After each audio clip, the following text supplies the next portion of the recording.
July 14th, 2016. I'm Michael Birnbaum. I'm interviewing Stuart Eisenstadt in Washington, D.C., in the United States of America. Tell us a little bit about your background growing up in Atlanta. So I grew up in Atlanta, Georgia, in a home in which I was the only child. My father was in what we called the schmata business. He and his brother owned a small wholesale shoe company, and he would be gone generally 5 days a week. His clientele were small Jewish merchants generally around the South, and he would sell cheap women's and men's shoes. He would always come back for by Friday evening for Shabbat dinner.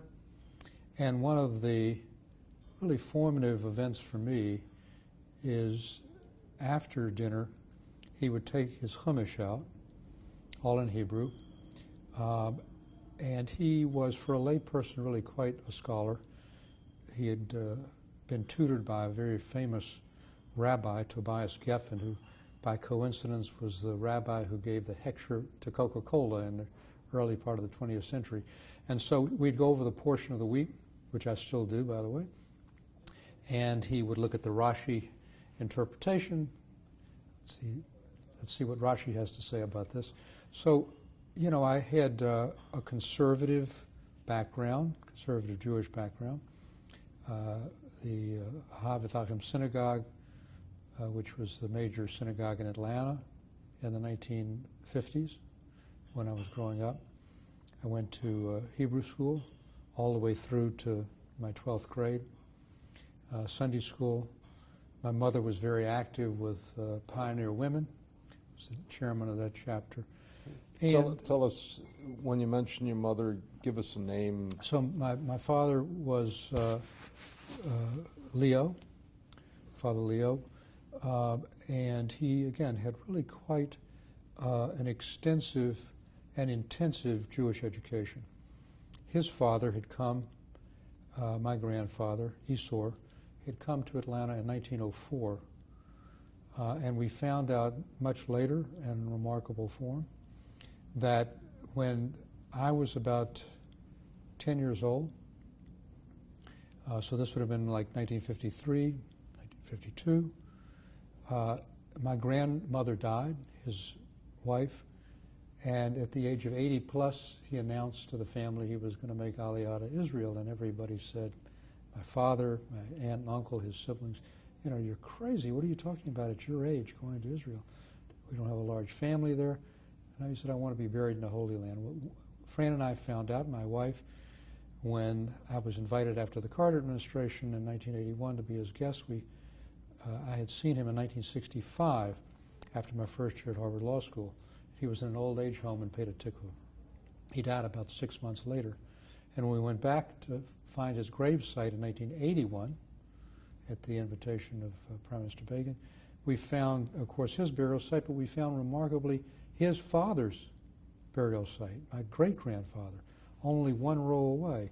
And it was clear that's why he wanted to go to Israel. In fact, the proprietor of the cemetery at Petah Tikva said, your grandfather came and said, I want to have a plot as close to my father as possible. So that gave us also a very strong identification with Israel. And going back to my upbringing, again, I went to Hebrew school, went to Sunday school all the way through. My mother, Sylvia, was very active with Pioneer Women, which was a women's Israel-oriented group. She started something called the Millionaires Group when we were all 12 or 13. And almost all of our friends at that time were Jewish. It was a very self-contained community in the 50s, maybe 25, 30,000 people. In 2016, when we were doing this interview, probably 150,000. But it only 4 synagogues. Our grammar school, which is a public grammar school, Morningside, was perhaps 70% Jewish. Our high school, Grady, was maybe 50% Jewish. So it was a very self-contained community. I don't think that I ever met a Holocaust survivor, at least not to my knowledge. Even though my father had been in the Army during World War II. Where had he served? He served as a Morse code teacher. It was the special telegraphic communications stateside in the U.S. But my uncle on my mother's side, Coleman Meddens, was in the South Pacific, and he drove the landing craft and was involved in almost all the major landings at the beaches in the Pacific Theater.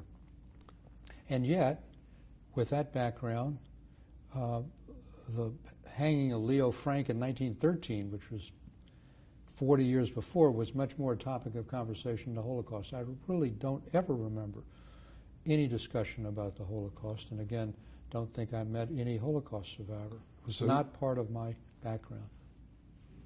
When did you begin to learn about the Holocaust? My first really encounter with it came in 1968.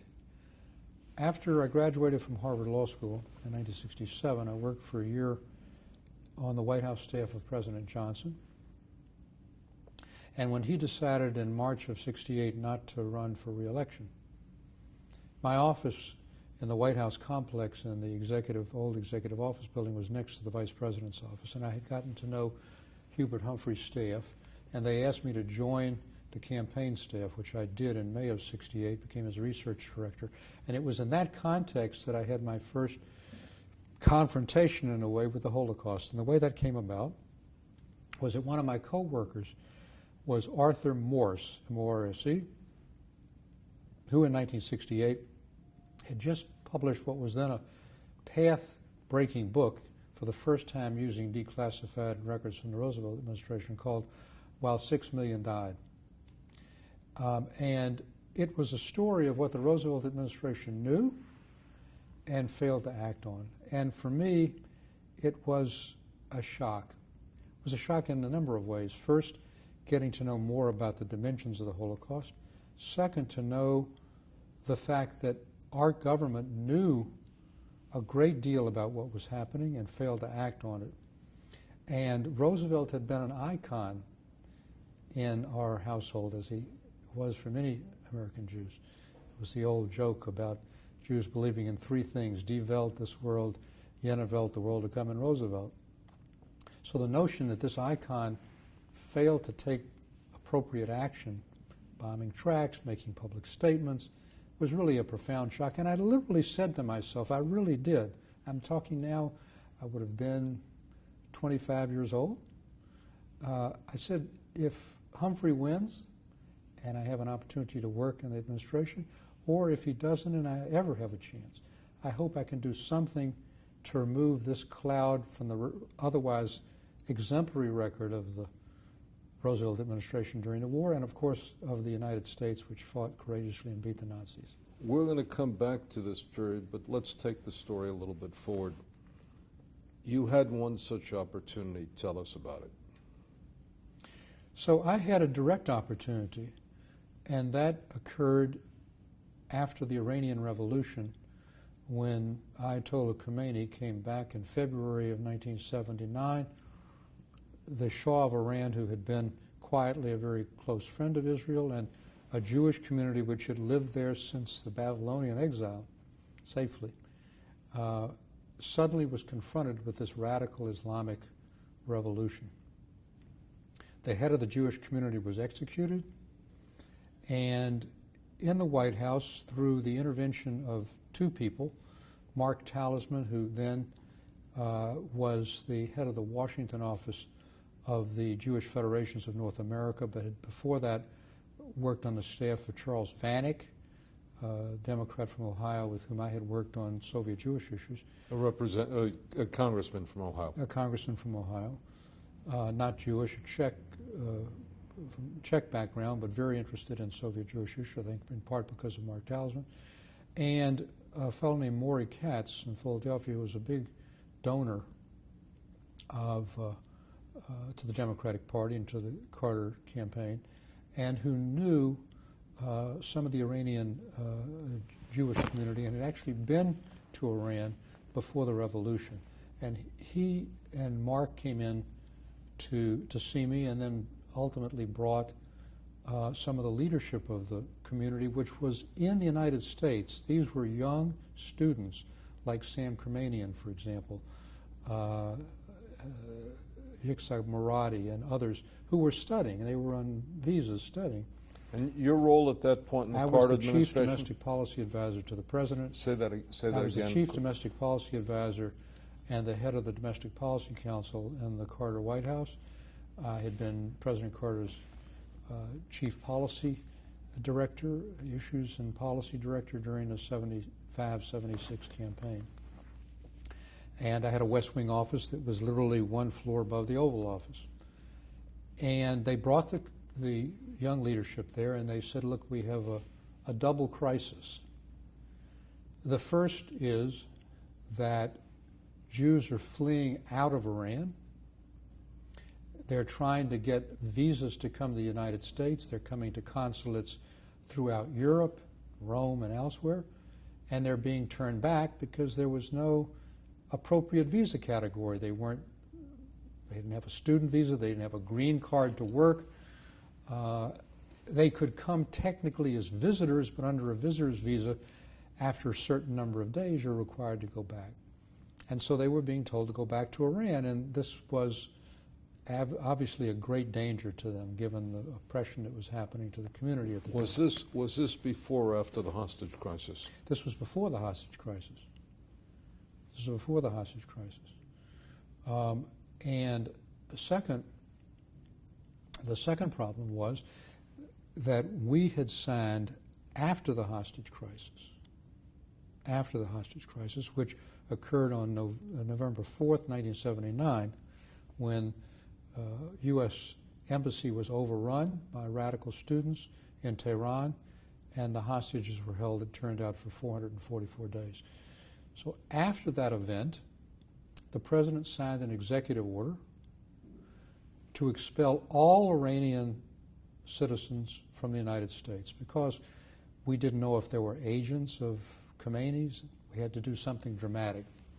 And they came and said, look, we're innocent victims. I mean, we're being persecuted. We're here as students. In some cases, it turned out that their student visas had actually expired.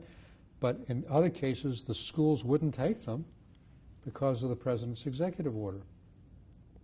So on a crash basis, we had an initial meeting, and then we had a broader meeting, maybe 2 or 3 weeks later, with a whole interagency group. I got the Justice Department, I got the Customs, the Immigration and Naturalization Service. David Crossland was the head of it, and the State Department, to see what we could do. And it's interesting because it comes full circle with my experience in 1968 on the Humphrey campaign, because the State Department was quite resistant to any modification in the executive order.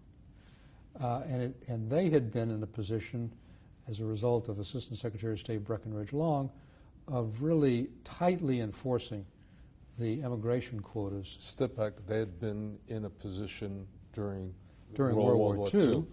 Say that as a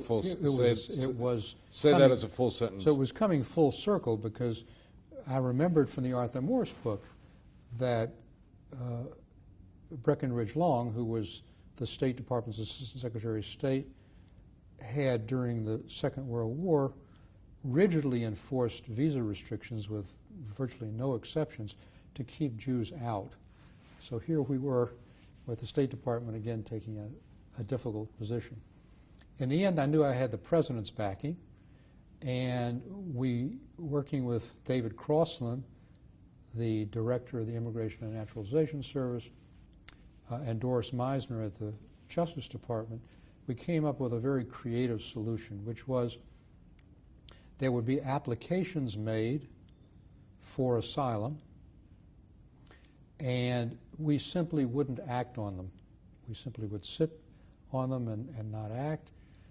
And for those coming in, we would ask them to also seek a visitor's visa, and they would not have to come back until after the Shah was put back on the throne, which we knew would never happen. There are now, we got out perhaps 50,000 Iranian Jews, Baha'is, and Christians, because we didn't want to make this just a Jewish issue, and a significant number, I think as of 2016, probably more than 50,000, live in the Los Angeles area, and even more in total around the country. So this was really activated by my recollection of what happened in the Holocaust from reading the Arthur Morse book, and of course then doing more work and study on the Holocaust, which we can get into. Let me push you on this for one way.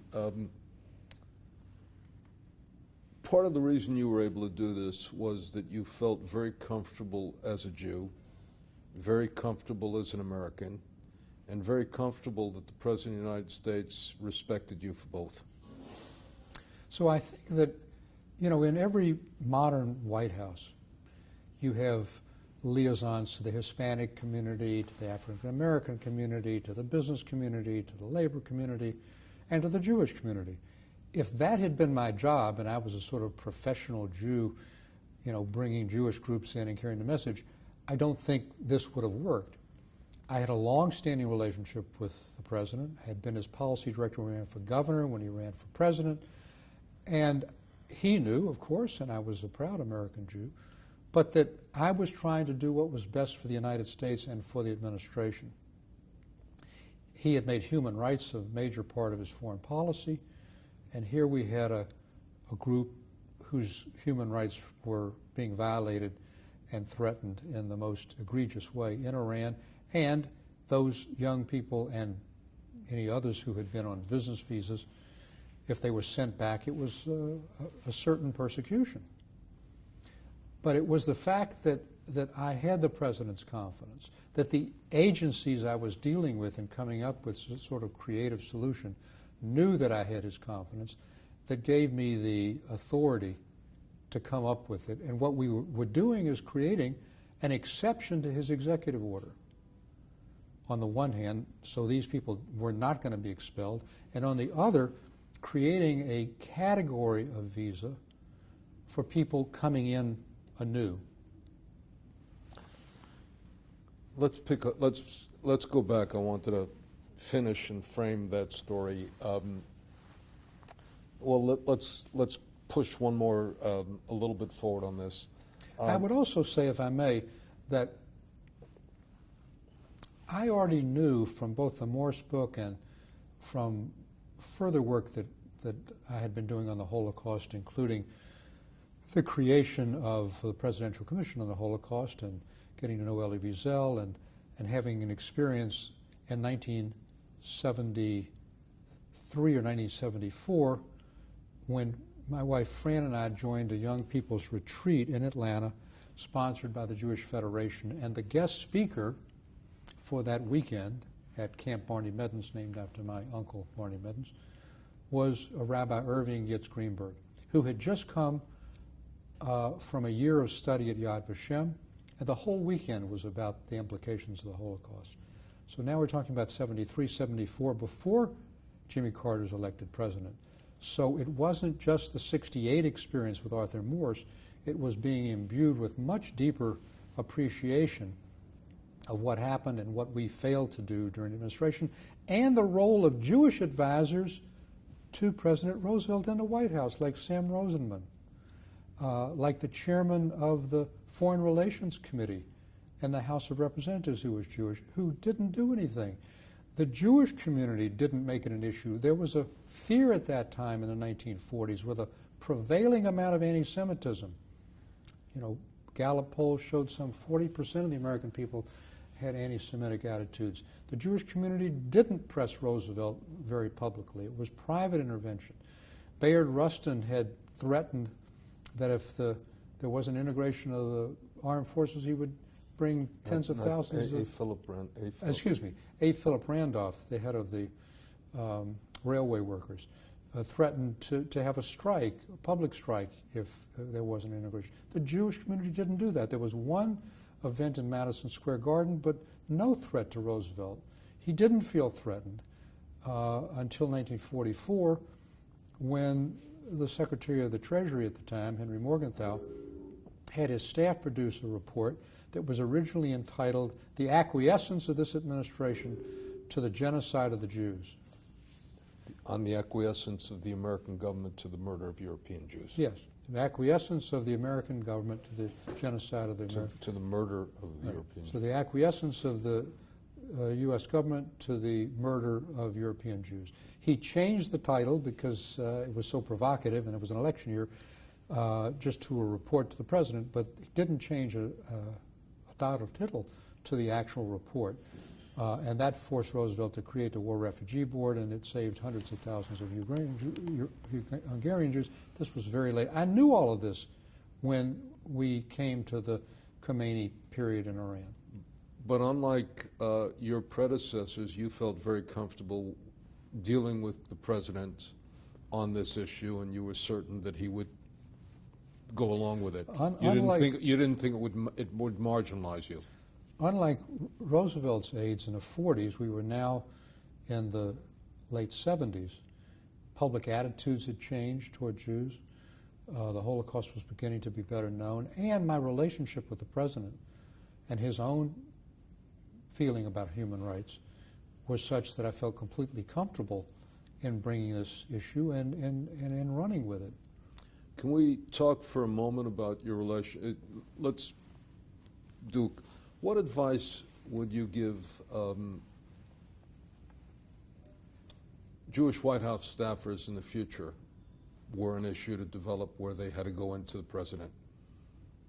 Well, my advice in terms of Jews working in senior positions in government in general and in the White House in particular, where you have the ear of the president, is that it's important to premise your argument, whether it's in favor of more aid to Israel or what was then Soviet Jewry or any crisis involving the Jewish community, to put it in the context of American policy. Why is this consistent with the values and principles and policy of the United States? If you're simply viewed as a special pleader for the Jewish community or for any other community, for the black community, whatever, your influence will be much more marginalized. The second lesson is don't be afraid to raise it. Don't feel that somehow you'll be viewed as a special pleader. If you have a broad portfolio, and this is one of the issues, then push it. And don't be afraid to push it. And even if you're a Jewish liaison, like a labor liaison or a Hispanic liaison in the White House, it's your job not to pull any punches. There'll be plenty of people on the other side who will say no, but it's your obligation, if you've got one of these jobs, to make full use of it.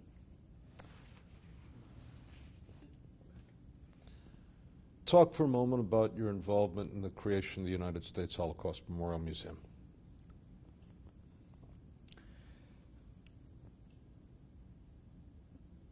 We were having significant difficulties during the Carter administration on the Middle East peace process with Prime Minister Begin.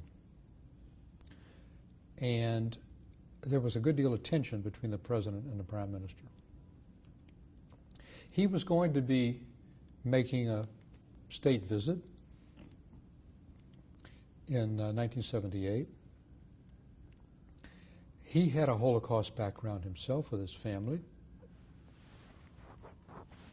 And we were looking for something that would be meaningful to him, that would sort of break the ice. So Ellen Goldstein on my staff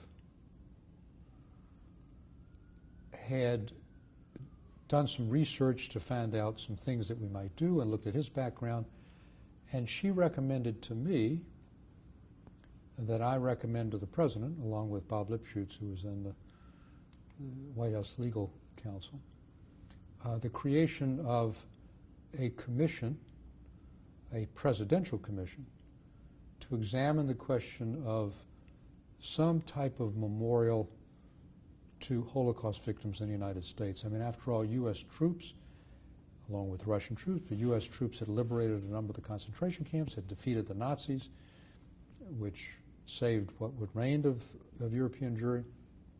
Saved the world. And in addition, again, we thought this would be meaningful to the Prime Minister. So I looked at it, met with Bob Lipschutz, and we sent a memorandum at the end of April or beginning of May of 1978 recommending this. I would say to you that, because we obviously checked with the Jewish community to see if this was, and generally they were positive, but not universally. Henry Kissinger, for example, was opposed to it. He thought that if there was some type of memorial, it should be in New York, not in Washington. And I would say others were partially enthusiastic, but not wholly. It was a whole issue of making something special for Jews, even in the 1970s. The president was positive about it, and he said to me, I remember he called me on my red phone, which was the direct line in my office in the West Wing. He said, I'd like to go with this. Who should share it? I said, there's only one person who should share it, Elie Wiesel. He's really the voice, the face, the spirit of the Holocaust. He said, okay, fine. Got the White House operator who can fan the man in the moon. And Elie was, as I remembered, in Israel. And I proposed this to him, and he was at first somewhat reluctant. He said, you know, I'm a writer, I'm a speaker, I'm a teacher, I'm a professor, I'm not an administrator. I said, you don't have to run this. We'll get people who will administer it. We need to have you as the visible chair of this. You are the embodiment of survivors and of the Holocaust.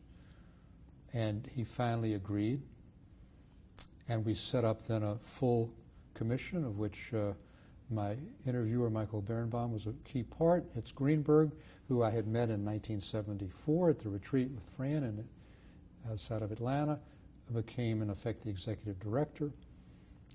And the rest is history. They proposed, and we didn't know what they would propose.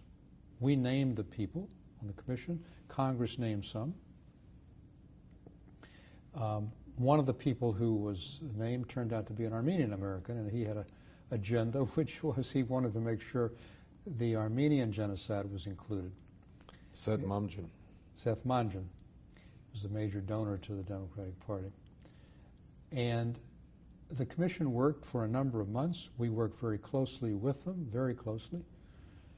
And initially we didn't know what the recommendation would be. It turned out, of course, that the recommendation was going to be for a museum. And it was going to be a museum near the mall. And this again caused problems. Kissinger said, well, you know, the mall is Americana. What's remarkable, we're now talking about 2016 when I'm being interviewed, for a museum whose success we... Let's hold it for a moment. Let's cut for a second. From the perspective of 2016. When the museum was proposed, it was proposed, I think, probably in 1979. The president accepted it. It was agreed that it would be run as a Smithsonian U.S. public museum. The U.S. would help acquire the land, but the community, Jewish community and others interested, would have to raise the money to actually build it, and it was not open until 1993. Michael Berenbaum, my interviewer,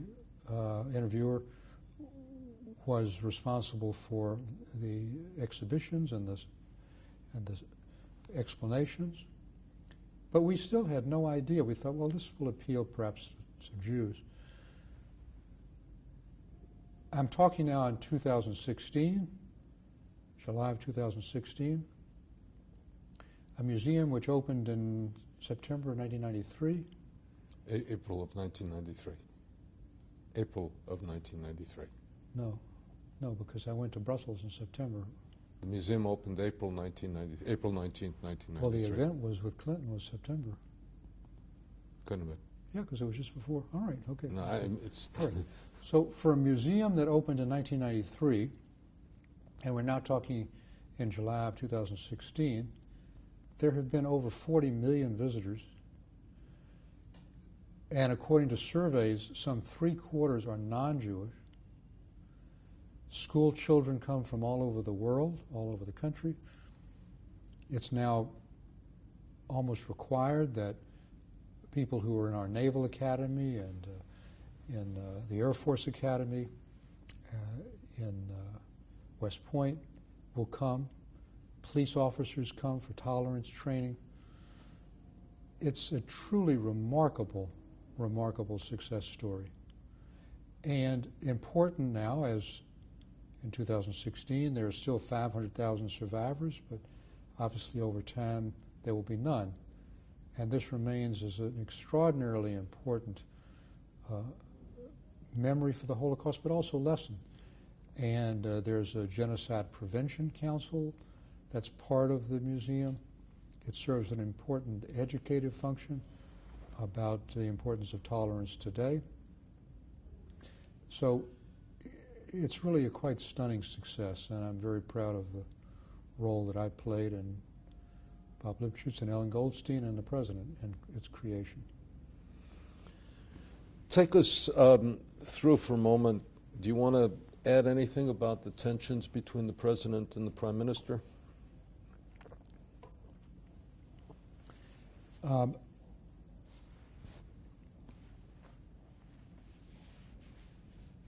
One of the greatest accomplishments of President Carter was the Camp David Accords, bringing together his team, Prime Minister Begin and the Israeli team, Moshe Dayan, the foreign minister, Ezer Weizman, the defense minister, and others, and Anwar Sadat, the president of Egypt. The agreement was exceedingly difficult, in part because Begin really did not want to withdraw from the Sinai, even though there was no historical claim. And Camp David was a framework. It was not legally binding. To convert it into a treaty required an additional 6 months, a very risky trip that most of his advisors recommended the president not make, to actually make it into a treaty. But the real tension also came because of the expansion of settlements on the West Bank.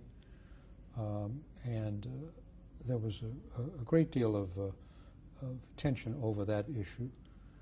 Prime Minister Begin tended to be somewhat didactic. He was a great man, but somewhat didactic, and would often lecture the president and others on the history of Jews and the history of Jewish connection to the West Bank. In the end, they were able to work out both Camp David Accords and the treaty, but the tension was certainly there. Now, did you feel pressure because of who you were and the role that you played in the White House? Vice President Mondale, Ham Jordan, who was his top political aide, and I were repeatedly the ones urging, along with Sam Lewis, who was the U.S. ambassador to Israel, what I would call a softer line, that we would get a lot more by honey than by vinegar, by reaching out to Begin rather than making him the object of opprobrium. And that was a tension throughout the entire administration. Now, some have accused President Carter of being anti-Israel or even being anti-Semitic. I mean, you had a day-by-day relationship with this man. How would you respond to them? I would say that one of the great blasphemies is that he was anti-Israel, or even worse, anti-Semitic. He believed, and I think the record shows, that only since Israel was the country holding territory, only when Israel was pressed to give that up in return for full peace, full normalization with Egypt, was progress possible. That's been the case for every American president. There's always going to be tension. At the same time, President Carter was fantastic in terms of security issues, in terms of military assistance. There was never a question about Israel's security. There was a question about their continued occupation of territory he believed should be a Palestinian state. But it defines a view that the only way you can be pro-Israel is if you agree with the position of one political party there to control the West Bank. He was absolutely not pro-Israel. He would have, he grew up in a Baptist background. He was a Sunday school teacher. Israel was extremely important to him as the Holy Land. He would have never taken any position, Stuart, and never you did. said that he was absolutely not pro-Israel. Let's go correct that. You put in not there. So he was absolutely not anti-Israel. He was pro-Israel in the most meaningful way. He would have never taken any step that would have compromised Israel's security, and felt, as I did and others, that the best security for Israel was reaching a peace agreement with its ancient enemy, Egypt, its strongest military foe. With respect to anti-Semitism, even more so, that is a blasphemy.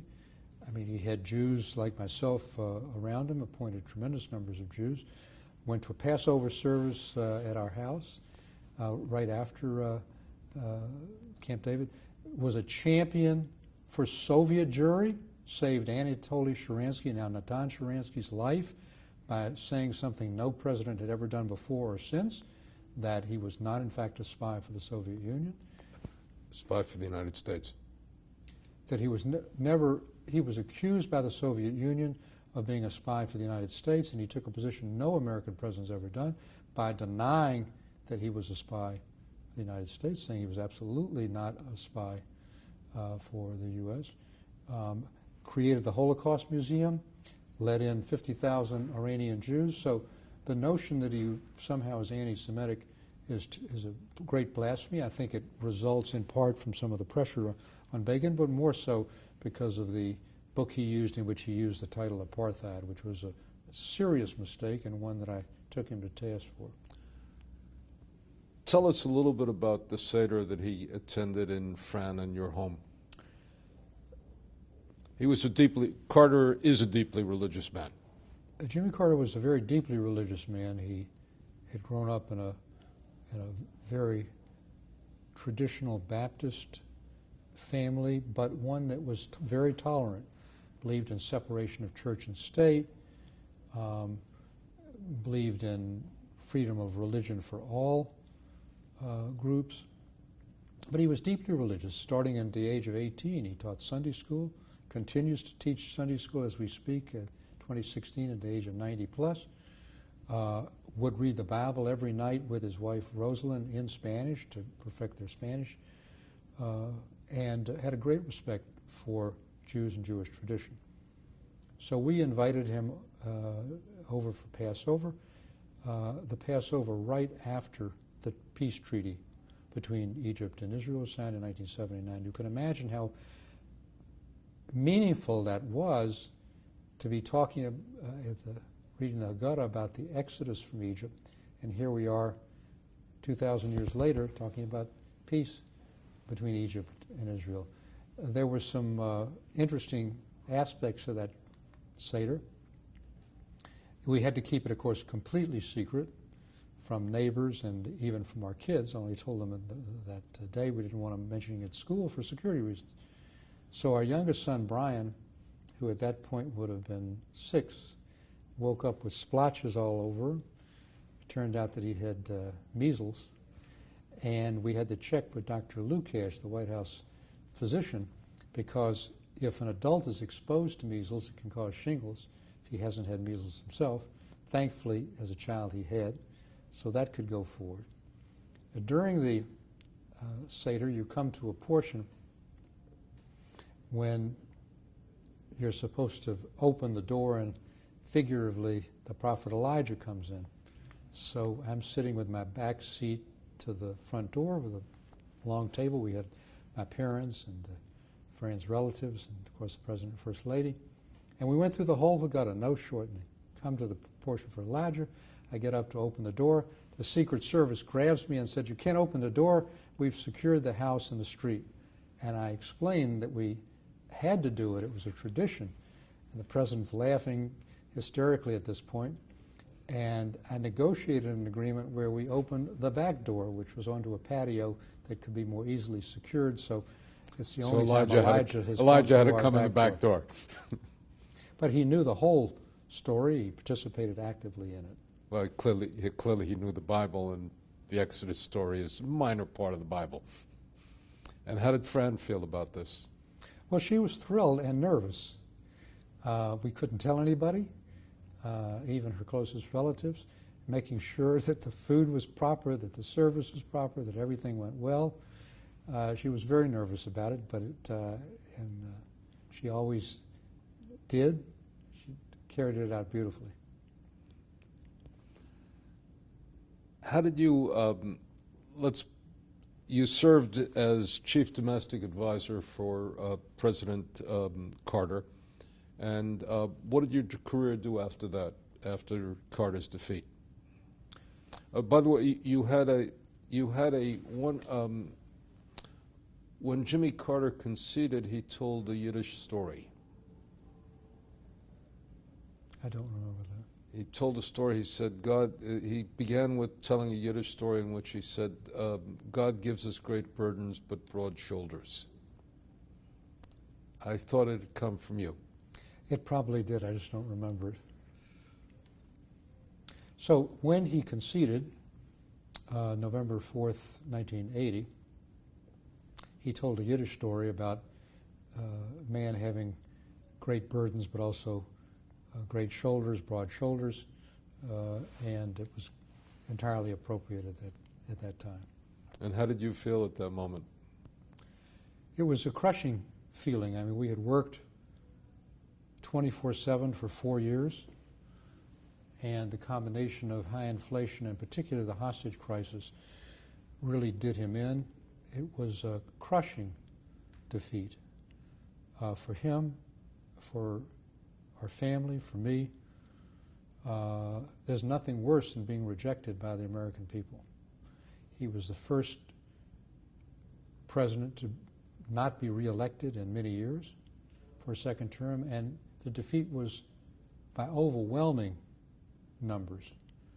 The last polls actually had us even or ahead over the weekend, and then he made a fateful decision to come back on a Sunday from Chicago because we thought we had an offer from the Iranians that could be accepted. There's no reason he couldn't have looked at it in Chicago and determined we couldn't, but it brought the whole issue back, and it was like opening up the dam. All the frustration that Americans had felt over 404, well, not quite 440 days at that point, but over a full year just came to the fore, and people decided it was worth taking a risk on Reagan rather than continuing. You re-entered private life? Well, we had a first decision: do we go back to Atlanta or not? President Carter, actually urged me personally to stay in Washington. He said, "You can be my ears and eyes, find out what's happening, report to me, promote what we've done." My wife, Fran, was then working on a presidential appointment as a member of the White House Conference on Families, and had not concluded their work. It required several extra months into the next administration, so she wanted to stay. And we had become very comfortable here. And my father, interestingly, my father Leo, to whom, of course, along with my mother, I was the only child, had a very close relationship. And I called my parents and I said, "What do you think I should do? Should we stay in Washington or go back to Atlanta?" I had deep roots in Atlanta, and we then had 2 young children. They were grandchildren. And it was quite remarkable what he said. He said, "You will not be happy coming back to Atlanta with what you've done in the White House. You need to stay in Washington. Obviously, we would love to have you come back, but it's more important for your career and for your own happiness that you stay there. We'll come up and visit, but you should stay. And that was really a quite definitive part of my decision making. I then went into private practice, opening the Washington office of the Atlanta firm I had been in before I came up. I'd taken a leave of absence a year before the election to work full-time on the Carter campaign as his policy director, and I opened a Washington office, and we built it from basically 2 lawyers to 60 when I left to join the Clinton administration in 1993. Talk about your involvement with the Clinton administration. So I had been active in the Clinton campaign on the policy side, working on different positions, and I was offered the opportunity of being U.S. ambassador to the European Union in Brussels. Now, my background had all been domestic, and I had been asked by Donna Shalala, who had been tapped by President Clinton to be Secretary of Health and Human Services, to be her deputy. I had known her because she was Assistant Secretary of Housing and Urban Development when I was in the White House with President Carter. And I had this other offer to go abroad.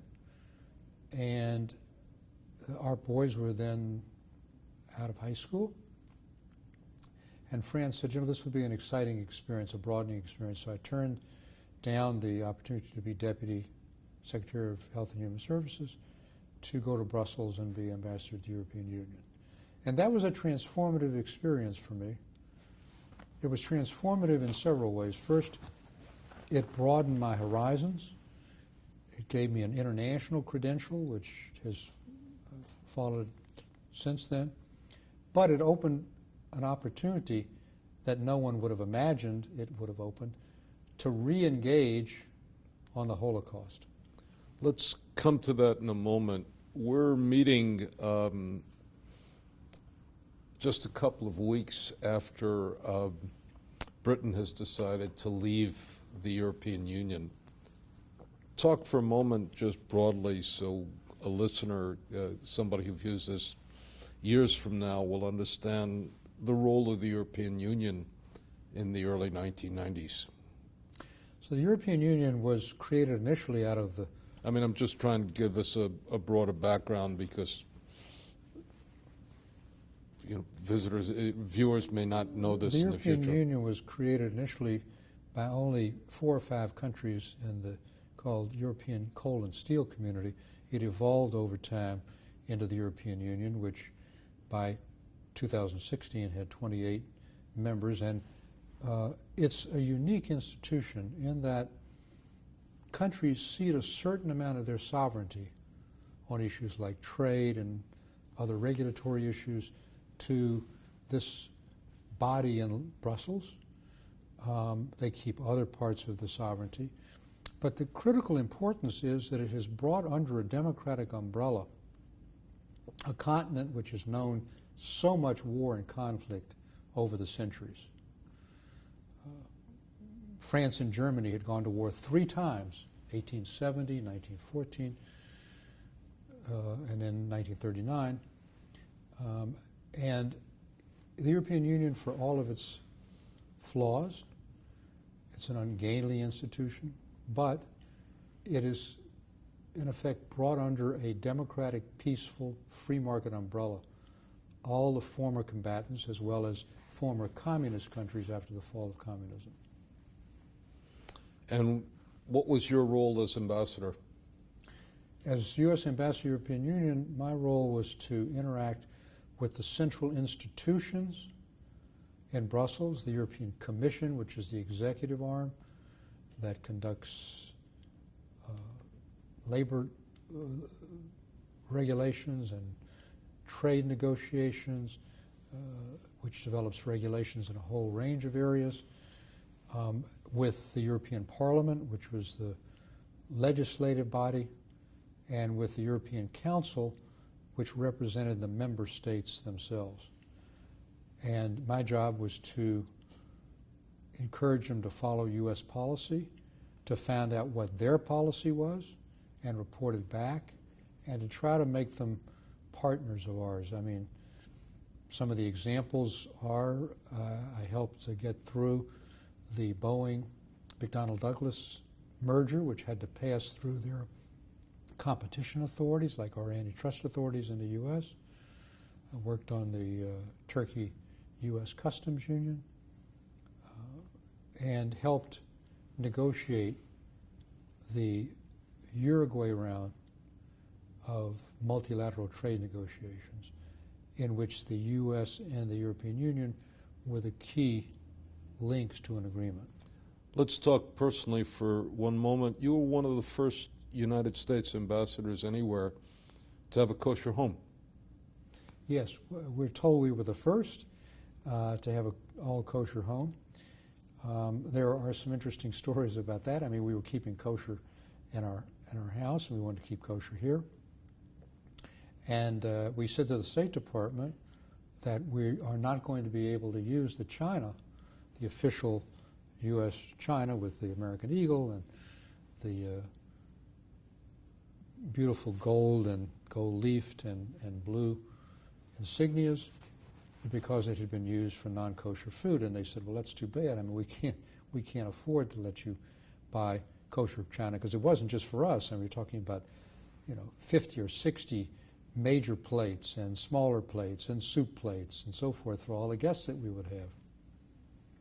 And finally, we checked with some rabbis, found out that if China hadn't been used for 7 years, that it could be kosher.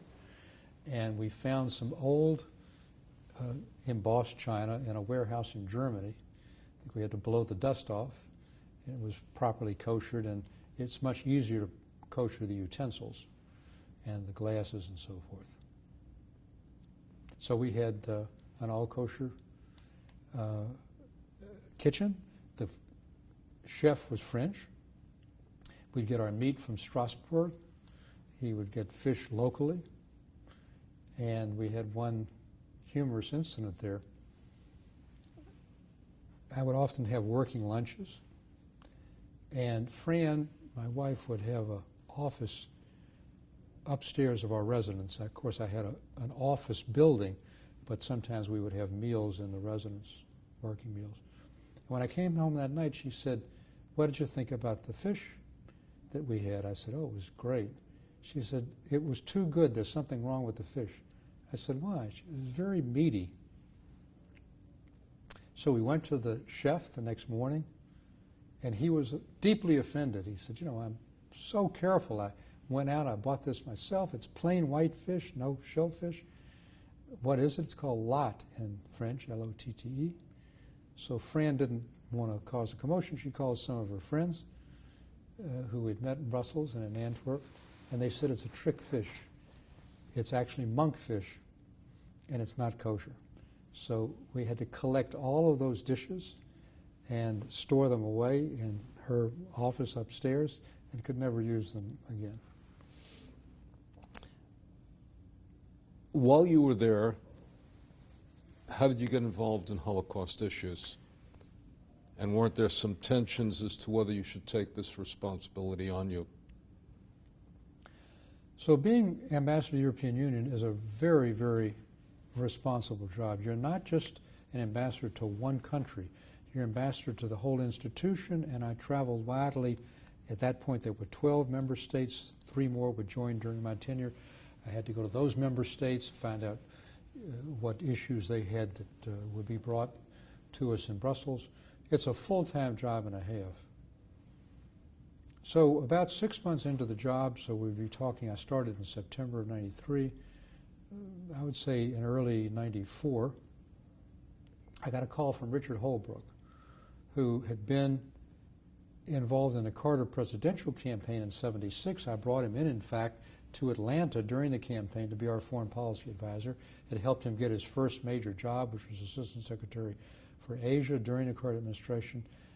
While I was ambassador to the European Union in Brussels, he was ambassador to Germany in Bonn. This was before the reunification of Germany. And we were very close friends, and he, in fact, hosted a dinner for Fran and me in Bonn. And when we walked in, I remember, to his residence, there was a picture on a table Of his mother. of his grandfather. I said, who is this, Dick? It's my grandfather. So he's got this German military uniform from World War I with a pointed hat for officers. He said, "That's my grandfather." And he said, "He was Jewish, and I keep it here to remind all the Germans who come in of what they lost when they killed all the Jews." I didn't even know he was Jewish. I mean, he didn't have any real Jewish identification. But Dick had then gone back to be Assistant Secretary of State for Europe. He called me one day in early 1994, and said, "The President wants you to do a special assignment." I said, "What's that?" He said, "Well, the history was that Edgar Bronfman, who was then President of the World Jewish Congress, had come to see the President and First Lady, Hillary Clinton, and told them that with the collapse of communism, that the re-emerging Jewish communities in the former Soviet Union and Eastern Europe, small though they were, needed the infrastructure to rebuild their communities, synagogues, day schools, community centers, even cemeteries, and that it was a struggle for them to do it. And Bronfman asked that they have someone who would be appointed as a special envoy to encourage these countries to do so. So Dick said, "We've decided it should be you. You're physically in Europe. We know that you have an interest in the Holocaust from what you did during the Carter years.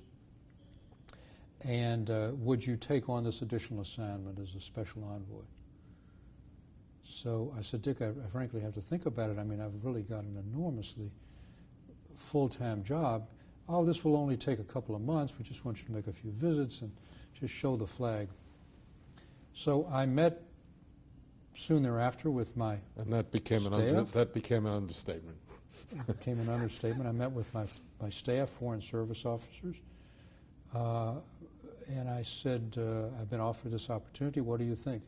"Absolutely don't take it. You can't possibly do two jobs at once. You've got a full-time job." And I talked it over with Fran, and she said, "The Holocaust is so important to you in your life. If there's anything you can do, however small it might be, to bring justice to survivors, to get property back so these communities do it, you should do it." Before we go forward on the political issue, talk for a moment about the unique role in your life that your wife played. Well, my wife Fran was a remarkable woman. We met when I was in law school at Harvard through a mutual friend who was a law school classmate of mine and had been in Brandeis with her. And we met during my first year at Harvard in 1964, and we were married in 1967. We were married for 45 years. She passed away in February of 2013, but she was a remarkable person. She had gone to Brandeis. She had spent 6 months on a junior semester abroad in Israel, spoke really quite good Hebrew, took our boys over for 8 weeks in 1985, renting a place in the Old City, back again in 1987 for 4 weeks. Our oldest son, Jay, worked in a kibbutz for 4 summers and then studied in Israel. Our son, Brian, ended up spending a junior semester from Emory in Israel. So Israel was very important, and we had I would say, a traditional home, not Orthodox, but traditional. It was a kosher home. We had Shabbat dinners. That was our form of entertaining. And Fran was really an inspiration. She had worked also at the Children's Defense Fund.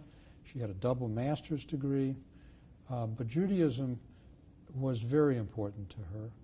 She had actually pioneered Tay-Sachs disease testing in Atlanta when she was vice president of the National Council of Jewish Women, was president-elect, and would have served, of course, as president had I not gotten the job with Carter in the White House. She was a tremendous influence for good on me. And she grew up in... Fran grew up in Everett, Massachusetts, which is a suburb of Boston, right on the Chelsea-Everett line. Stop for a moment, because we have... Okay, we were talking, you went to your staff, you went to your wife. So my final check was with my wife, Fran, who has been an important part of my life, and an advisor and someone very deeply involved in Jewish and Israel affairs. And she said, "You should do it. It's a unique opportunity. It's an issue you're very deeply concerned about. And Holbrook has said it's only a couple of months. So you'll get this done, and then you'll go back full-time to your regular work." Well, what was supposed to be several months turned out to be over 6 years. And I had a dual responsibility through 4 Senate-confirmed positions: Ambassador to the European Union, where I started, Undersecretary of Commerce and International Trade, Undersecretary of State for Economic Affairs, and then Deputy Secretary of the Treasury. Now, the reason I mention each of those is because my condition for taking each of those jobs was that I could continue this portfolio and that I would be allowed in each of those jobs to continue to work on this issue. Tell us why. When I first got involved, it was only communal property restitution. And if that's all it was, it would have been a very minor footnote. I did go extensively to places like the Czech Republic and met with the Prime Minister, Klaus, and others about the return of communally owned Jewish property, not privately owned property, communally owned property, like synagogues, cemeteries, schools. And church property was being returned now also after the fall of communism, because it had all been nationalized. Let me clarify that. You mean during communism, the great cathedrals and the like were owned by the state? They were basically controlled by the state, or at least there was a understanding that the state had a special controlling role. These were often they were atheistic regimes. Some allowed some worship, but on a very restricted basis. And the church leaders were always ones who could be depended upon to be favorable to the communists. And we did not want to make, again, this purely a Jewish issue. The Jews were having more difficulty getting their property back, but churches were as well. If that had been the only part, maybe it would have lasted 6 months, but not much more. When I first started the communal property issue, I remember going oftentimes to the Israeli ambassador to that country, like, for example, in Belarus or in Ukraine, explaining my mission, which was to get Jewish property back for the Jewish communities there, and that I wanted the help of the Israeli embassy and of them as Israeli ambassadors. They wouldn't have anything to do with it. They were very explicit that that would interfere with their bilateral relationships with these new democracies, post-communist countries. And we were on our own. So here we are, the United States of America, taking on a role for European Jewry without the help of the Israeli government. It says a lot about the United States and about where our values are, and about President Clinton and Mrs. Clinton. And Hillary, by the way, was intensely involved. So it was a quite remarkable episode. But again, it would have ended at that, but for a fortuity. And the fortuity was that one morning in 1994, as I was already into this process, there was a front page story on the right-hand column of the Wall Street Journal European edition about what the writer called dormant Swiss bank accounts. These, he said, were accounts set up by Jews during World War II to try to keep their money and assets from the onrushing Wehrmacht, the Nazi army, and to put it in the safest banking system in neutral Switzerland. And according to the article, using a woman who is now in 2016 very much still alive, and we communicate very regularly, Greta Beer, who went from bank to bank like so many others did, saying that my father told me we had a bank account, and the banks would say for decades, we have no records. And according to the article, there were in fact such bank accounts that had not been disclosed, and it was really quite a shock. So I called Dick Holbrooke, the Assistant Secretary of State who had gotten me involved to begin with in this special envoy relationship at the instance, again, of Edgar Bronfman going to Hillary and Bill Clinton. And I said, Dick, this is not exactly the same issue as you got me involved with, but it has a Holocaust thread. Do you mind if I go to Basel, Switzerland, which is where the Swiss Banking Association is headquartered, and see if there's any truth to this? He said, well, you know, you were the one saying you didn't have the time, but if you feel like you can manage it, okay. And I did go, and I brought that article with me. I clipped it out, and I said to them, is there any truth to this article? And they said, yes. We read it, obviously. We've had our own ombudsman look at every account opened between 1933 and 1945, the Nazi era.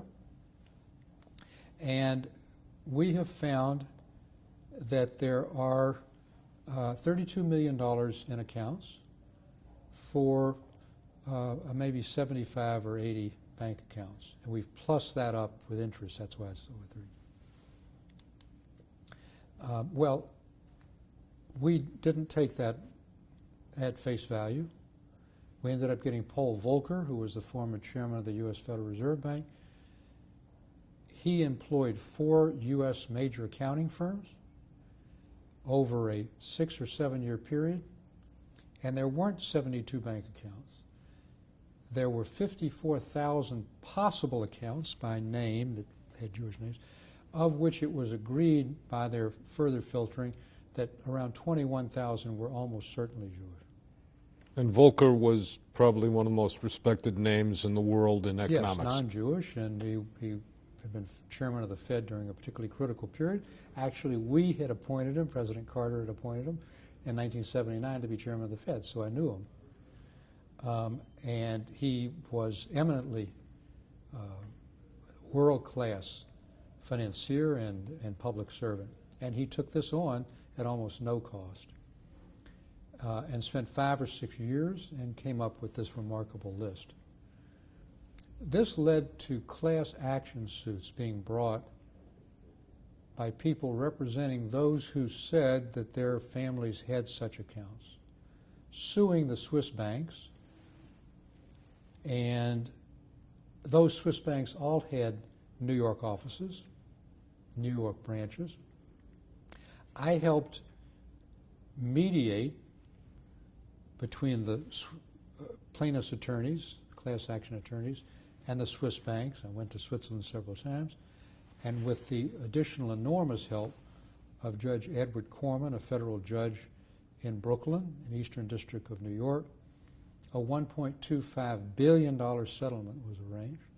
So $32 million became $1.25 billion, and a special claims process was set up with tens of thousands of people benefiting, and any overage not claimed was used for Holocaust survivors, and Judge Corman allocated those. Judah Gribetz, Gribetz, was his special master, and set up a really terrific claims process. It was a remarkable episode.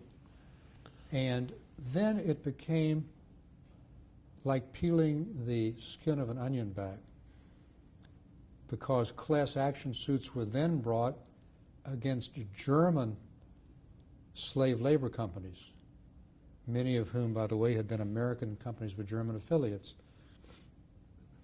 like some of the auto companies. And they had employed slave labor and forced labor. We distinguish between slave and forced labor. You were a slave laborer if you were in a concentration camp or a ghetto and you were being worked to death. Forced laborers were mainly non-Jews who were viewed as an asset. They also lived under difficult conditions, but they oftentimes could bring their families. They were paid nominal amounts, and they ran German industry while everybody into their 40s was fighting on the front. Now, explain to us, if you were a slave laborer, where did your salary go, your quotation mark salary go? Well, in effect, what happened was you had to pay the German Reich for using these people. The Germans didn't pay the companies anything, a very nominal amount. And the output went, of course, to Germany. And I went to some of these facilities, underground facilities making engines, and the conditions were beyond horrible. And they just worked people to death, and as they were being killed, new people came in. Importantly, when we got into the German slave labor issue, for which at the end we had a $5 billion settlement with thousands of German companies contributing, and the government contributed half of that $5 billion, 10 billion Deutschmarks, $5 million. I was then Undersecretary of State. I was back in Washington. And talking about a full-time job, being Undersecretary of State for Economic Affairs was a full-time job. I went all over the world for this job. It was enormously time-consuming, but I kept this as a second job. The negotiations with the Germans, like with the Swiss, were extremely difficult. They appointed a special envoy themselves who was fantastic, Count Otto Lambsdorff, and everything that goes around in government comes around. He had been the economic minister to Chancellor Schmidt during the Carter administration, so I had known him then. He was fantastic. The companies were exceedingly difficult because this was the first time ever, along with the Swiss banks, that private companies were being asked to pay for damages during the war. It was one thing to have Swiss banks who had actual physical assets to simply disgorge them with, and what they did, by the way, is they ran down these accounts. They charged the owners, who they said they couldn't find, or who had died and killed by the Nazis, they charged them regular monthly accounts like we have on a monthly account, and they drew that down into their own profits. Okay, that's one thing. But here, these were German employers. They didn't technically kill anybody. And they were being asked for the first time in world history that a private company was being asked to pay compensation to people who were injured during the war. It's a real breakthrough. It was an extremely difficult negotiation. And when I started, I went to Germany, and I actually met with former Chancellor Kohl, Helmut Kohl. He was then out of power, but he was a great man, and I wanted to let him know. He had been the Chancellor when the wall fell and so forth. Gerhard Schroeder, Social Democrat, was the Chancellor, and he became actually quite important, and I'll go into that in a minute. But I went to Kohl and I said, Mr. Chancellor, I'm representing the U.S. government. My assignment is to mediate these lawsuits and to find a solution so Germany doesn't get dragged into court and all of these German companies that have U.S. affiliates don't get dragged into court. I said, Germany has been terrific in paying compensation to victims. This is a different category, but I don't want this to be just a Jewish issue, because there are slave laborers who were people who were in ghettos or camps and were being worked to death, but there are also a much larger category of forced laborers, non-Jews, Poles and Czechs, Slovaks and Hungarians. And he took the position, as did the German government, because he was out of office. No. It's one thing to pay the Jews who were for slave laborers. We're not paying non-Jews. That will open Pandora's box. They had never paid compensation to non-Jews only to the Jews, through the claims conference. And I then took that to the German government, to very senior people in the foreign ministry, and I said, I'm not going to help. I can mediate and help you try to get out of this thing by proper payments, but it can't be just a Jewish thing. That was a big hump for them. But as it turned out, the way we worked this out was forced laborers would get $2,500 a person, and it turned out to be more than 1 million still alive when we finished in July of 2000. Slave laborers, of whom there were about 200,000 still alive, would get $7,500 a person, 3 times what, because they were kept in much worse conditions. But it was quite an important issue. We also got insurance claims paid. We set up a group called the International Holocaust Insurance Commission, or ICHEC, headed by former Secretary of State Larry Eagleburger. They paid out about 20,000 claims, and $350 million of the amount was part of our German negotiation, part of the $5 billion. So some went to slave and forced laborers, some went to the insurance, to ICHEC to pay these claims. I negotiated something called the Washington Principles on Art in 1998 with over 40 countries that was not mandatory but was a moral authority, and it had a great effect. Over 40 countries signed to go through their museums and galleries and find out what Nazi looted art there was. We learned that there were 600,000 paintings that had been looted.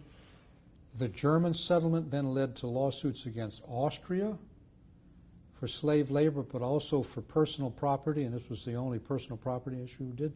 That turned out to be about an $800 million settlement, $200 million of which, $210 million, was for property, private property. We had over 15,000 to 20,000 claimants who were able to get compensation for their private property. But one really important thing we did, because I felt very much so, that the Holocaust couldn't just be about money, Holocaust justice. That was important to let people who had gone through this egregious situation get something, but I wanted it broader. And so I worked with a great man at the State Department when I was Under Secretary of State, William Slaney, who was the chief historian of the State Department. It's the only department that has a chief historian because all the treaties and agreements have to be kept in the archives. We set up an interagency group of 13 different agencies, including the Central Intelligence Agency, almost every agency that would have anything to do with World War II, to look at the role of neutral countries during the war, but additionally the role of Switzerland. That occurred during the time when we were mediating this, because Switzerland took the position that we were neutral, we let Jews in, and we didn't help the Nazis and so forth. It turned out that as bad as their private banks had been, their central bank was worse. And we documented this in what was called the Eisenstadt Report. It should have been called a Slaney Report because he really did an enormous job. But it came out and it caused a shock and great anger and bitterness in Switzerland because it showed that indeed they were not so neutral. In fact, their central bank took gold bullion from the Reichsbank, which was the central bank of the Nazi government. And the Central Bank of Switzerland knew what the gold reserves were. And they knew they were getting gold reserves far in excess of that. Now, frankly, most of those gold bars, above what they actually had been confiscated by the Nazis after they overran Czechoslovakia and Hungary. They simply raided their central banks and took that gold and gave it to the Swiss National Bank, which converted it into hard currency into Swiss national banks, because the Reichsmark, which was their paper currency, couldn't be used as a medium of exchange during our boycott. And that's how they financed large parts of the war. Now, some of those gold bars were gold bars taken from teeth and rings and other things of Jews and smelted down and given disguised markings. And that's largely how they financed the war, and we showed that in this report. It was a shocking report. And Switzerland just, really got, to say the least, highly upset about it. So we decided, so it didn't look like we're only going after them, to look at the role of other neutrals, Turkey and Portugal and Spain and so forth. And we did a second report on that, but it was not as explosive as this first report. And interestingly, and to their credit, the Swiss ended up setting up their own commission under a professor named Bergier. And he did a remarkable job and even went beyond us because he had access to more of their records showing the role of the Swiss National Bank. And it turned out that Switzerland did let in about 20,000 Jewish refugees, which proportionally was more than we did, way more than we did in the United States. So their role was not all negative, but this caused a real sensation. Step back for... In the end, we were talking about $8 billion of recoveries through the Swiss, the Germans, the Austrians, French banks who did the same thing as Swiss banks, art, insurance. It all came to over $8 billion in recoveries. Step back for a second and let me ask you the question. Looking back in hindsight and a distance, how did this change your perception of the scope, scale, and magnitude of the Holocaust? These negotiations added a new dimension because, as I wrote in my book, Imperfect Justice, the Holocaust was not only the slaughter of 6 million people, including 1.5 million children.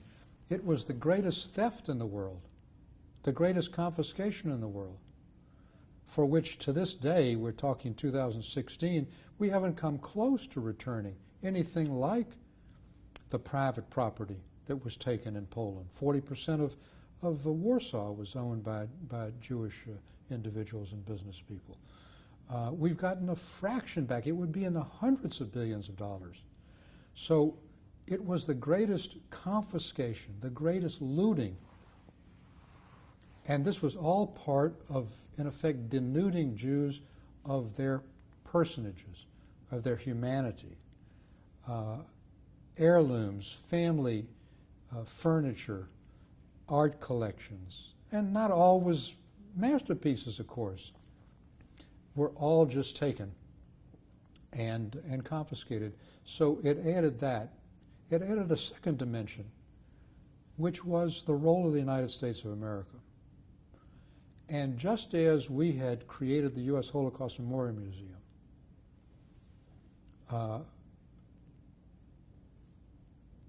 when our role in World War II had been as liberators, but after all, we didn't cause the Holocaust. Quite the contrary. Here we had the United States government, the President of the United States, the First Lady, and I can tell you, Secretary Albright, who was secretary when I was undersecretary in doing this, and who herself been a refugee, was exceedingly helpful in these negotiations. Larry Summers, who was Jewish, was the Secretary of Treasury when I moved over to become Deputy Secretary of the Treasury. And we needed another $1 billion out of the Germans to get the plaintiffs' attorneys, the class action attorneys, and the Jewish groups, from whom I can assure you I had as many scars as I did from the Germans. I was the U.S. government. I was not the advocate for the class action lawyers. I was mediating a lawsuit. I was trying to settle accounts for the Germans so they didn't get dragged into court, and of course to do justice. But I couldn't be an advocate for one side or the other. I had to be a neutral mediator. And talk a little bit then about your scars from the Jewish community. Well, the Jewish community, because you've already. I'm going to go back because you've said something interesting about the tension with Israel's role, which we'll go back to later. But let's go with the scars. Conclude this thought. I mean, I was representing the United States of America, and it taught me again, reinforced how great a country we were. Here we were, trying to settle lawsuits for survivors whose fate we had not caused. And these were tension-filled negotiations with some of our closest friends and allies, the Swiss and the Germans and the Austrians and the French and the Czechs and so forth. This was not a happy subject for them, and yet we were willing to do it. So it taught me that as well. And third, it taught me that it's never too late to do justice. We were doing this, in the Clinton administration in the 1990s. It was already 50 years after the war. It's never too late to do justice. And we, to the credit of the German companies, of the $5 billion, 10 billion Deutschmarks, they insisted, over the objection of the survivor groups and the Jewish groups and the class action lawyers, that several $100 million be set aside for a German foundation on tolerance. And it was very difficult for me to get the class action lawyers and the Jewish groups to agree to that. They wanted to do it as a perpetual lesson of what they had done. So it taught me a great deal also about how far the Germans had come, how much they had incorporated the Holocaust and their guilt into their current regime. What pressure were you under from the Jewish community? Well, the Jewish community was very unhappy with me in the sense that they knew that without me they wouldn't have gotten anything, because they were not going to win these lawsuits. Motions to dismiss would have been granted for sure, statute of limitations, jurisdiction, and so forth. But, they wanted me to do more. They wanted me to be more public and get more money, and at very difficult times, like how much do slave laborers get versus forced laborers. They were not happy about non-Jews getting it. It was taking money away from slave laborers. Why was the U.S. government doing this? And I said, because we can't just make this a Jewish thing. We won't get anything for you if we don't make it for everybody and make it a U.S. government responsibility. So it was those kinds of issues. Defining how much slave laborers got versus forced laborers.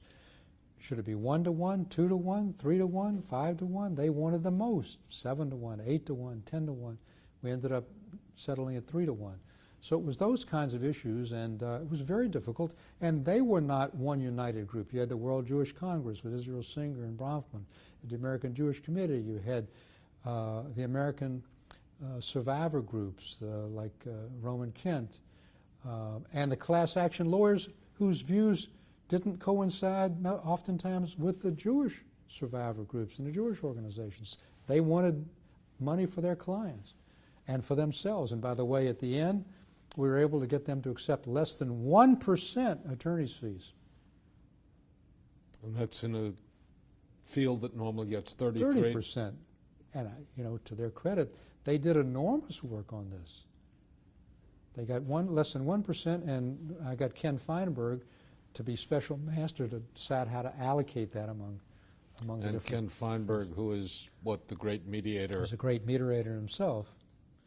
And is regarded as Mr. Fairness. Yeah. So then, after the Clinton administration finished, I went back to private practice, and I got a call from the Jewish Claims Conference in New York. They explained that they had been created in 1952 by the Luxembourg Agreement between what was then West Germany, Chancellor Adenauer, the first post-war elected chancellor, and David Ben-Gurion, the Israeli prime minister. And it was set up as a non-profit group to negotiate on behalf of survivors with the German government, because here again, the Israeli government would have their own bilateral relations with Germany on military issues, on political issues. They didn't want to get the Holocaust negotiations included. Stuart, was set up by Ben-Gurion or Nachum Goldman? Well, Nachum Goldman became the head of it, in effect, when it was set up, and he was a prime force in getting David Ben-Gurion to do it, but the actual Luxembourg Agreement was a government-to-government agreement establishing that the Claims Conference would be the official designated mediator as it is today. So I got a call in 2008, right after the Clinton administration. Would I agree, again on a voluntary basis? No, 2008 is... Excuse me. In 2001, I was asked if I would agree. So in 2001, I was asked by the World Jewish, in 2001, I was asked by the Jewish Claims Conference. The formal name, I think, is Conference on Jewish Material Claims. Conference of on Jewish Material Claims against Germany. Against the German nation. Right. So the Jewish Claims Conference. Let me get that clear. So in 30 years, Conference on Jewish Material Claims against the German nation. So in 1952 in the Luxembourg Agreement, a group called the Conference of Material Claims against Conference of Jewish Material Claims against the Conference of Jewish Material Claims against the German nation. And it was set up as a nonprofit in New York and Jerusalem, but mostly in New York, to be the official negotiator on behalf of Holocaust survivors, because the Israeli government did not want to do this on its own. It had its own bilateral issues with Germany. And in 2001, shortly after I got through with the administration, they asked if I would participate. But at that time, I was just starting a law practice here with Covington. I was writing my book, and I didn't have the time to do it. I formally started in 2009. And since 2009, including now through 2016, we were talking about July of 2016 when this interview was occurring, we just finished another $500 million agreement for home care with the Germans going through 2018. In all, I've negotiated for the claims conference probably $2 billion of recoveries for flight victims, enhancing the monthly pensions, getting one-time payments for those who didn't live in countries that were occupied, so-called flight victims, and most particularly home care. Because as survivors aged, that's what they needed, and particularly in Central and Eastern Europe, where there are no public facilities. They needed to have home care workers help them with medications, with food, with going to doctors, with socialization. And when I started negotiating in 2009, the home care figure was 30 million euros a year. Now in 2016, with our latest, it will go up to 350 million a year in 2018. It's an absolutely quantum increase, and I'm being interviewed now in 2016. There are 500,000 survivors. To qualify for home care, you need certain income and disability requirements. So there are 60,000 survivors getting this, and up to our negotiation in June of 2016, the maximum number of hours that we got the Germans to provide was 25 hours. You could get 4, 10, or 25 hours, depending on your level of ability to... A week, to be able to help yourself. 25 was the maximum. So that meant somebody with Alzheimer's disease or someone who's severely disabled couldn't get any help after hours at night or on weekends. The big breakthrough that we got in June of 2016 was 24/7 coverage, 24 hours a day, up to 168 hours a week for those who were most disabled. For everyone else, they got 40 hours a week, even if they weren't that, rather than 25. It was a huge, huge deal, and something I'm very, very proud of. And your assumption is that two things are going to happen at once. The survivor population is dying, and the need of the remaining survivors is increasing. Well, one of the things that I've seen between 2009 and 2016, I started in 2009 and 2016 when we were being interviewed, is that Germans keep saying to us, we don't understand. You get fewer and fewer survivors, and you keep giving more and more money from us. This is not free money. We have to get it from the Bundestag, from our parliament, from our budget committee. And we explained to them, and we did detailed studies, which we made them a part of, to look at the database, that as people lived longer now, into their 80s and even 90s, that while, yes, you have people dying, the needs of those who survive is greater. They need home care. They need socialization service. And that accounts for the fact that you have fewer people but more money. Now, we expect, and I'm talking again about 2016, that for the next 5 years or so, I would say through 2020, 2021, that those numbers will still fairly stable, then you will begin to see some drop-off. But at this point, we're still in an accelerated mode because those who survive have greater and greater needs.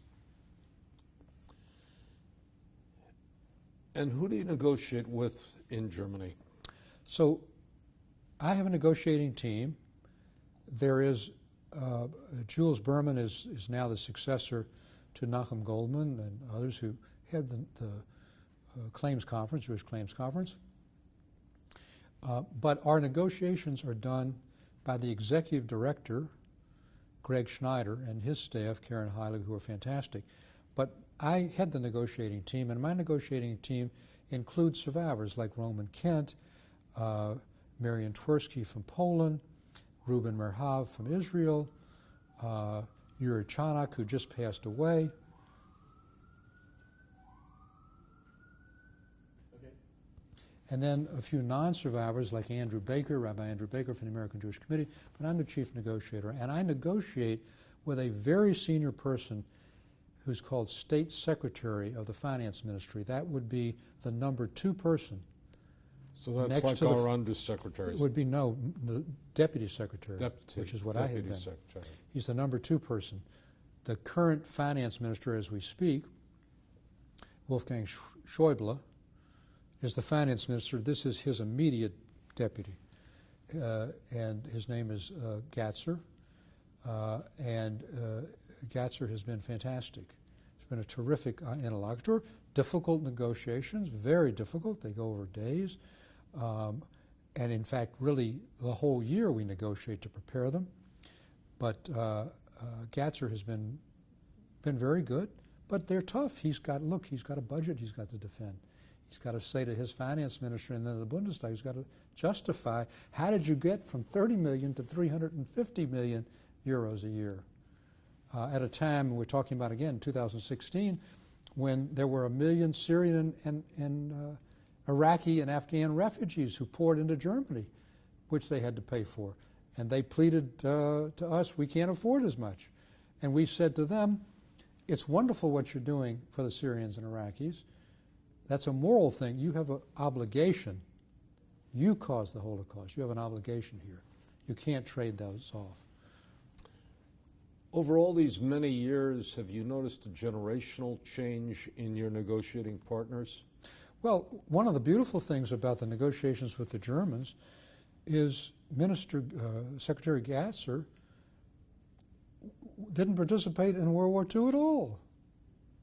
He was born just at the end of the war.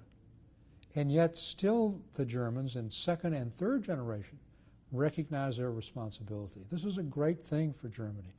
I contrast that with Japan, by the way, which never really has owned up to its responsibility. So I think it's a terrific thing, and the fact that I'm doing it with a younger generation is, to my mind, even more meaningful. Because these are people who weren't personally involved. What does it say about America that a former very high-ranking American official is able to lead these negotiations? A Jewish American official is able to lead these negotiations? Well, so let me just say that I haven't finished my first official responsibilities because at the end of 2001, when President Obama came in, I was asked by in 2009 when Obama came in. When President Obama came in 2009, I was asked by Hillary Clinton, who was then Secretary of State, to be her special representative on Holocaust issues. I negotiated a $50 million agreement with the Lithuanian government. We hosted 3 major conferences on property restitution. We came up with something called the Terezin Declaration with 47 countries. I need to cut for a second. I think your microphone went out. Back. Very shortly after President Obama took office and Secretary of State Hillary Clinton became Secretary of State in 2009, she asked me to be her special representative on Holocaust issues. I negotiated a $50 million agreement, for example, with our U.S. ambassador there, Ann Dursey, with the Lithuanian government. We had several important conferences. The first was 2009, which looked at the social welfare problems of Holocaust survivors around the world and encouraged countries to do more for their survivors. Austria, for example, did something very important, which they provide now social security benefits for survivors who live outside of Austria. That's as an example. In 2011, we, again with over 40 countries, negotiated something called Best Practices for Compensation and Restitution of Personal Property, which we'd never gotten into before.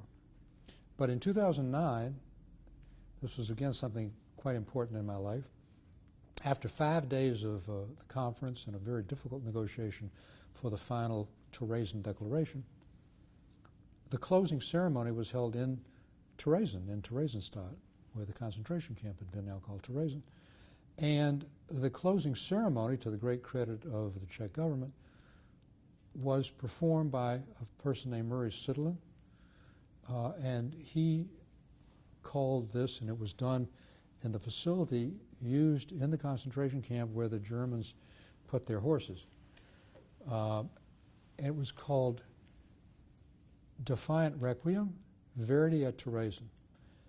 And what we saw was the Czech Philharmonic, a 150-person chorus, and then a giant movie screen, as well as actors embedded in the orchestra. And it was the story of a young Czech musician who was in prison in Terezin and smuggled in a score of Verdi's Requiem named Raphael Schechter.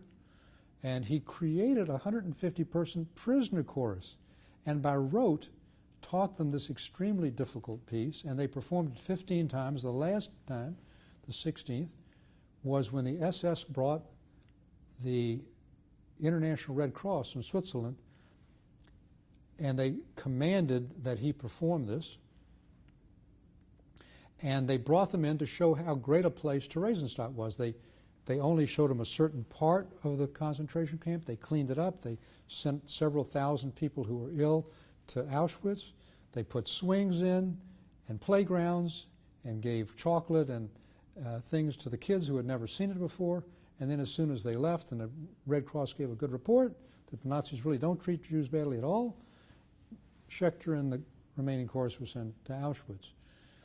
This was all recreated by Murray Sidlin. He found original members of the chorus. They were shown on the screen saying this was, Schechter said this would be our way of saying to the Nazis, singing to the Nazis what we can't say to them. It was our form of protest. And Fran, my wife, was sitting next to me, and she said, "This is the most incredible thing I've ever seen." And I said, I agree. She said, "You tell this fellow," we didn't even know his name, Murray Sidlin, "we're going to bring this to Washington, to the Kennedy Center," it was Fran's idea, "so our nation's leaders can see it." So this was June 30th of 2009.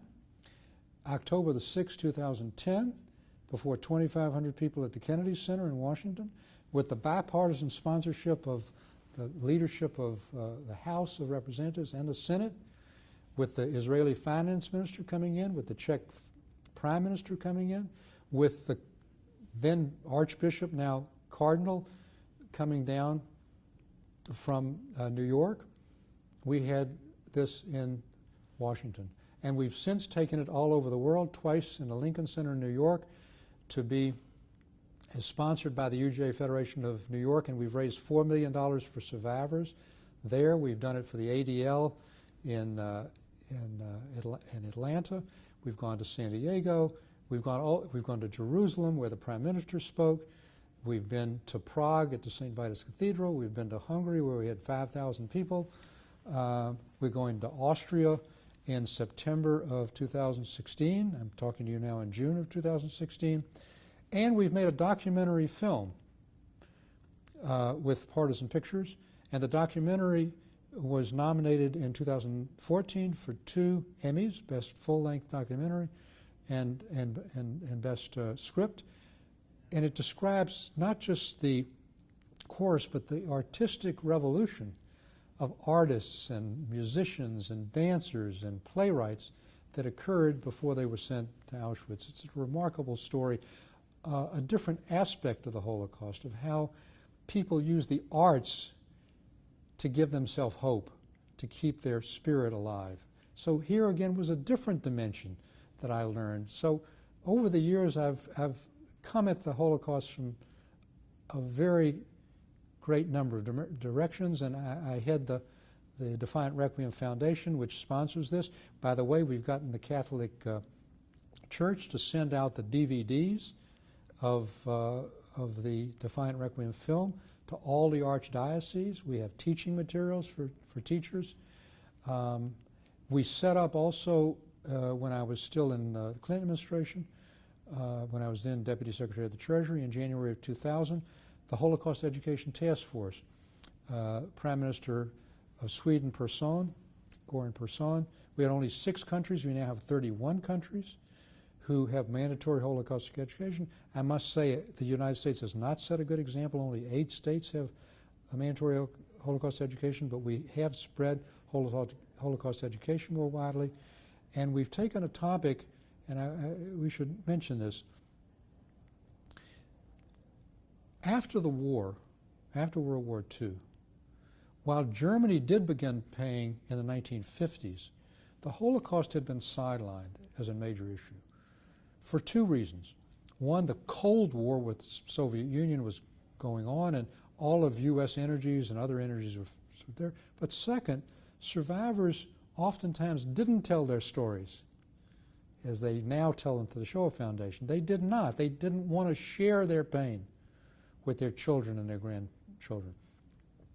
So I learned from Elie Wiesel, for example, that the great author, the great voice of the Holocaust, he couldn't get his books published initially. In 1959, 1960, when Yitz Greenberg, Rabbi Greenberg, who had been the guest scholar for us in 1973 or 74 in Atlanta at the retreat, he tried to teach a course in the Holocaust at Yeshiva University in the early 70s and was denied, saying it was not a proper course for learning. He had to retitle it Totalitarian Systems of the 20th Century to be able to teach the thing.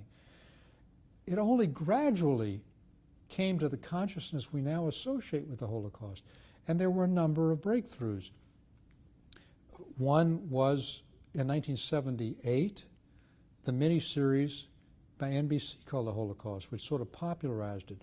Our creation of the Presidential Commission, that Elie finally was able to do it. Claude publishes books. Claude Lanzmann's incredible 30-hour Shoah, Lucy Davidovich's book, and many others. And it snowballed in ways that no one could have appreciated. And then survivors, as they aged, said, we need to tell our story. We need to tell our story. So all of these things came together and helped my negotiations. And my negotiations, by the way, also elevated it. So I think it said a lot about the United States as well. But as I look back, and I'm now in my early 70s, it did teach me, and I have to say, and I'd never toot my own horn. It's the way I've gotten to where I've been. I do not toot my own horn. It shows you what one person can do if he or she is really determined to do it, and if they have the backing of the United States and of the President. If I had just said, let's do this, I'm Undersecretary of State or I'm Ambassador to you, it wouldn't have worked. I had the backing of the State Department, I had the backing of Dick Holbrooke, I had the backing of Hillary Clinton and Bill Clinton when they were in the White House. I had the backing of Secretary Albright later and the backing of Larry Summers. And by the way, to get that extra $1 billion that I needed to finally settle the German thing and make it around 10 billion Deutschmarks, I couldn't get it. We just could not get it. I got Larry Summers to call his counterpart, the finance minister, but I got the President of the United States to call Gerhard Schroeder, the chancellor, and that's how we got the government to put the extra $1 billion in and got us up to 10 billion Deutschmarks, $5 billion. Bill Clinton himself called the Chancellor of Germany on behalf of survivors to get that additional $1 billion. So it says a great deal about the United States, about the president, but again, I couldn't have done this if I didn't have the full, complete backing, and they didn't have confidence in me. It also says something about the confidence that American Jews feel in the United States.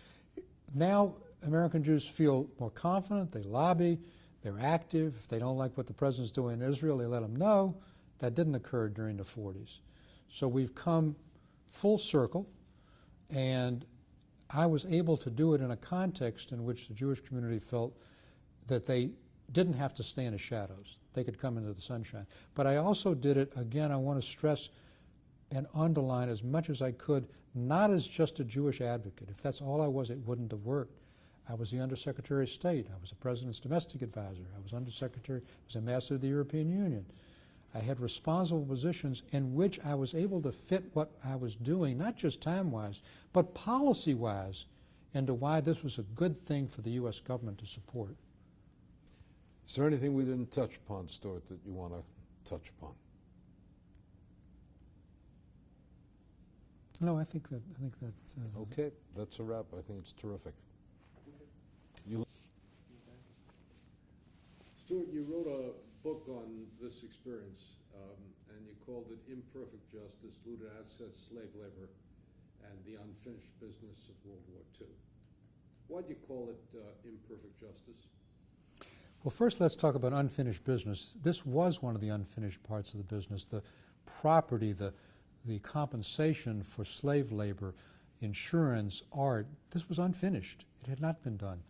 I called it imperfect justice because as I look back with $8 billion, now even $2 billion more for the claims conference, with the $8 billion I did during the Clinton administration, I realized that it was imperfect, that you can never do perfect justice in the world, and you can certainly never do it to put back as a whole what we lost in the Holocaust. We can never get back the 6 million people who died. We can never get back the 1.5 million kids who never had the chance to make their mark in the world. And when I see, and I do at events all the time, the profusion of art and culture and literature which has come from survivors, I say to myself, how would the world have been enriched if these 6 million people, not that they would have all been Nobel Prize winners, but how much would they have enriched the world? How much would they have contributed? How wonderful it would have been, even if they were simple folk, to simply have a good life. We can never replace them. That's why it's imperfect. But for the justice I was doing for survivors, there's no amount of money, there's no amount of apology. And by the way, in the German situation, we went to the German president's official residence, and he officially, on camera, apologized for the Holocaust. But we can never make whole what these survivors went through, the torture, losing their parents, losing their siblings, hiding, coming out oftentimes with mental scars as well as physical scars. I could never get as much money, I could never get enough to make their justice perfect. It would always be imperfect.